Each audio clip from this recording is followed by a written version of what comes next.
Hello and welcome to another video review. This is Medal of Honor, the one from 2010, for PC, Xbox 360, and PlayStation 3. This is a first-person shooter by Danger Close and DICE that was published by EA in 2010. DICE did the multiplayer component and Danger Close did the single-player. You know Danger Close is EA Los Angeles. They made several games, including, of course, a few Medal of Honor games like Pacific Assault, European Assault, Frontline, Rising Sun, and one of the expansions for Allied Assault. And so they have experience working with this particular game series. DICE, on the other hand, didn't. They instead made Battlefield, so you'd kind of expect the multiplayer to take a lot more after that. And you'd pretty much expect the multiplayer to be pretty good. I mean, it was right off the heels of Battlefield Bad Company 2, which was pretty solid. It had its ups and downs, of course, but it was a pretty solid game overall. And so we kind of expected that. And some of you may have seen my thoughts on video for the beta of this. And I had a lot of issues with this particular game. There were a lot of issues that were in the beta that they could have very much easily fixed in the full release. So I didn't give it too much thought. I just waited for this thing to go on sale. Found it for really cheap and got it. So here you go. Did they fix things from the beta in the multiplayer? And how's the single player? Because I had no idea what was going to happen going into that, considering it's on a completely different engine and by a completely different developer from the multiplayer. Obviously, this creates a contrast between the single and multiplayer components of this game. On the one hand, you have the single player, which runs in Unreal Engine 3, and for that particular engine, it looks okay. It doesn't look great because it's a console game, but it looks okay.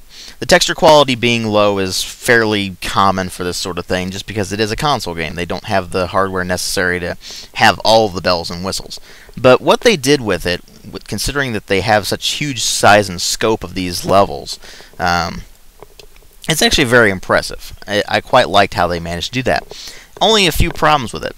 One, brown and gray and white. Those are the entirety of colors in this game, except for some red blood spattering. That's it. There is no other color in this game. And it's really annoying, because I just don't like that. Brown and gray. Woo. Whatever.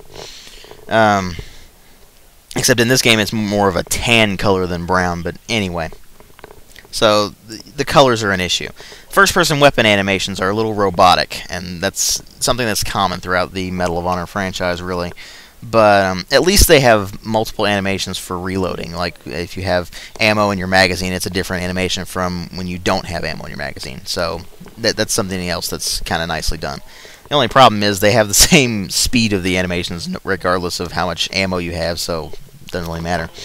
Anyway, character modeling and animation is pretty solid, actually. They did a pretty good job with that. And the amount of detail thrown into these levels and the characters and everything is actually pretty well done. They did pack in as much detail as they could, which is pretty okay considering that this game is really short and you don't really get a lot of variety in the visuals themselves. As for the multiplayer, well, it runs in Frostbite engine, which means you'd think it would look a lot better. It doesn't. In fact, it looks worse. For one, there's even less color in the multiplayer component than there is in the single player, because the colors are more washed out. It's kind of annoying. The weapon modeling is a little bit different. It's okay. I mean, they did what they could, I guess, but it would have been nice to be a little more consistent. The animations, however, for first-person weapons are almost entirely taken from Battlefield Bad Company 2. Which means the reload animations look ridiculous, and they assume you have ammo in your mag no matter what, unless you're using a sniper rifle, in which case it assumes you don't have ammo in your mag. So the weapon animations in first person look pretty awful. The character modeling and animations in third person, however, look pretty good. There's a lot of stuff thrown into the environments as well, so they did keep up the detail in this particular game, but unfortunately they didn't throw in the destructive element that even the single player of this game actually has. In single player you're able to blast away cover a little bit. In this one you're really not. So the multiplayer unfortunately misses out on one of the coolest aspects of the Frostbite engine, which was the destructibility. And in this case it could have really been served by that, because there's some issues about that when I get to the gameplay. As for the sound design, it's pretty comparable from both things. The weapon sounds themselves in the single player are way better than in the multiplayer component, where everything just sounds weird. They don't really sound like guns half the time. They just sound like weird noises that were thrown in there and said, hey, let's try to make this sound somewhat like a gun, and they failed miserably at it. So that's kind of annoying, but other than that, it works out okay.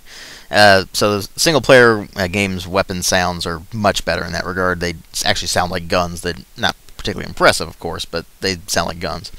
Voice acting is pretty comparable for both. I mean, it does its job, and that's kind of all it needs to do. Single-player conversations actually sound a little bit natural.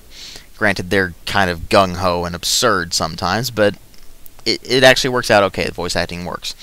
And then there's the music, which it's pretty minimal in the multiplayer component, so there's not much to talk about.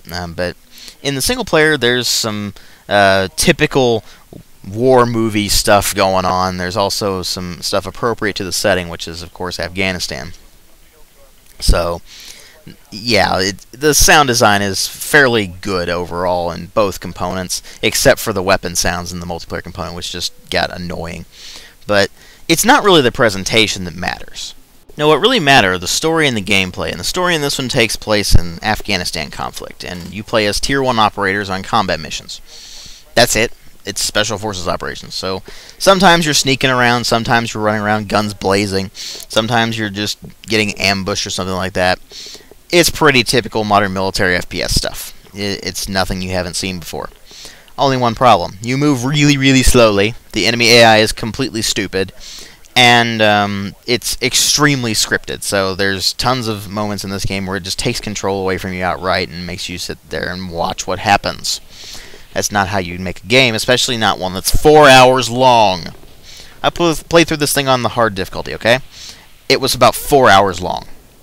That was pathetic, okay? I mean, I know Call of Duty's bad about that, having about 5, 6, 7 hour campaigns sometimes. But this one's really bad about it. It's about 4 hours. So that leaves the multiplayer. I mean, the single player itself, your storyline ends up being basically America F yeah, and very much like, hey, all soldiers are awesome, which, sure, whatever. That's fine. I mean, do what you want with saying, hey, the soldiers are heroes in their own right. But when you sit there and you make your story as cliche as possible, then that's a pretty big issue. And it ends up making you just not care about the storyline. The characters have really no personality at all, so you never really get attached to anybody. And they go for a couple of moments in this game where it's all like, hey, this is time to be emotional, and you're just sitting there like, whatever. Because you have no attachment to the characters in this game at all. Anyway, so the single player is really cliched in terms of its story. The gameplay itself is pretty underwhelming. The guns don't feel particularly beefy or anything, even though they annihilate enemies very easily. There's not a lot of recoil or anything. It's very, very easy, even on the hardest difficulty setting. So single player is pretty pathetic. But then there's a multiplayer. And this is what most people are playing right now in terms of this game, which isn't a lot of people playing it, I might add, for good reason. Multiplayer is pretty much broken. Now, the beta had this problem too, and they didn't fix any of the problems from the beta. In fact, they made them worse. I don't know how, but they did. Now, the beta actually ran very well. It played very badly because it had a bunch of hit detection problems, the weapon balancing was really off, and that sort of thing. So, before I get into the issues here, let's talk about what this thing does. Well, you have 3 different classes available to you depending on which team you're on. In fact, they're the same classes, they just have different weapon sets. Rifleman, Special Ops, and Sniper. Sniper does exactly what you'd expect them to. They have battle rifles and sniper rifles, and they take things out from a long distance away.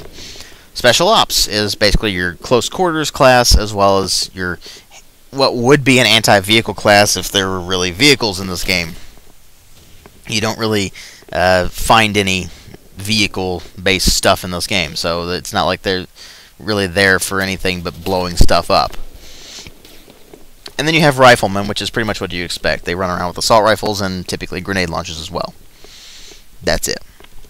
Anyway, you have to rank up each of these classes individually to get different weapons, weapon attachments, or stuff like that. So that's kind of annoying, especially considering it takes a really long time to actually level up your classes. And some of the weapons you get later on are just blatantly overpowered compared to the ones you start with.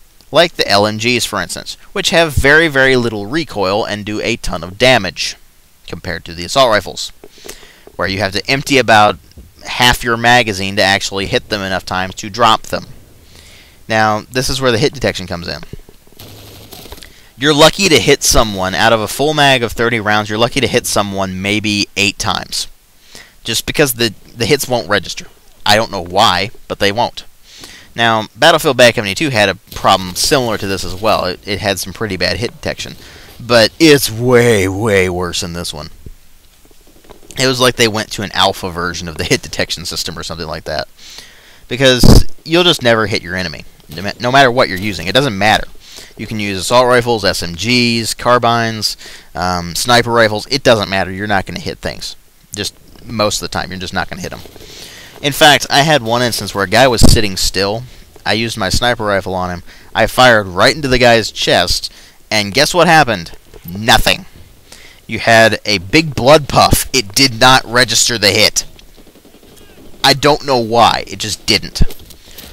Anyway, that's a pretty big problem, if you ask me, because this is a first-person shooter, and considering that the FOV in this game is about 50 to 60 or so, at least that's what it feels like. It's really, really cramped FOV. But you're going to die from behind half the time. It's really whoever spots the other enemy first and actually just opens fire on them first is probably going to drop them. It doesn't matter what you're using, no matter how much skill you have in this game or anything. You're just ultimately coming down to luck. Now, a lot of people will be like, oh, Call of Duty's the same way. This is way worse. Because when you're getting hit, it actually doesn't register until after the fact. In fact, I run around corners all the time and still keep getting hit from bursts the guy was firing at me while I was running away from him in the middle of the street or something. It's ridiculous. So, really the major problem with this game is the hit detection. And the weapon balancing comes as a secondary issue because some of the weapons are just blatantly overpowered compared to others, like I said, the LMG. But this game has a severe problem of spawn camping as well. The way this game works out, it encourages spawn camping because you get score chains. And this is kind of like a kill streak, where if you get a certain number of kills, or if you get a certain... in this game, it's a certain number of points. If you can do this by either getting kills or completing objectives, and I'd rather complete the objectives. But you get score chains, and these can be either offensive or defensive. Well, the offensive ones are stuff like mortars or rocket strikes and stuff like that. Defensive ones are stuff like match ammo or UAV recon. What do you think most people choose? They find themselves a good perch, and they wait for enemies to spawn, and they're like, hey, let's drop a mortar there. And that's pretty much the entire game for you. There are various game modes, of course, that you can play. I mean, there's sector control, there's stuff that's basically the equivalent of team deathmatch for this game. There's combat missions, stuff like that. But ultimately, what it comes down to is the fact that this game is just broken. And it really doesn't help that there's a severe stuttering problem in this game where it just twitches constantly when you're moving and such like that. Not even necessarily when you're moving, it's just the game engine itself. I don't know what's wrong with it, but it twitches. It's like in Red Orchestra 2 where when you're running around, it just twitches constantly. I don't know what causes it, but it's a severe problem, and it tends to throw off your aim, and it also tends to have severe issues with making you get hit when you don't even know that you're being shot at. So, yeah, pretty big issue. That's it. The game is just broken on the multiplayer side of things. The single player is very much playable. It's just really short, really easy, and just very underwhelming. So you have half this game, which you can play, but it will not really do much for you. And then you have the other half, which will just infuriate you to no end. So that's why this game gets a 1 out of 5. Thanks for watching.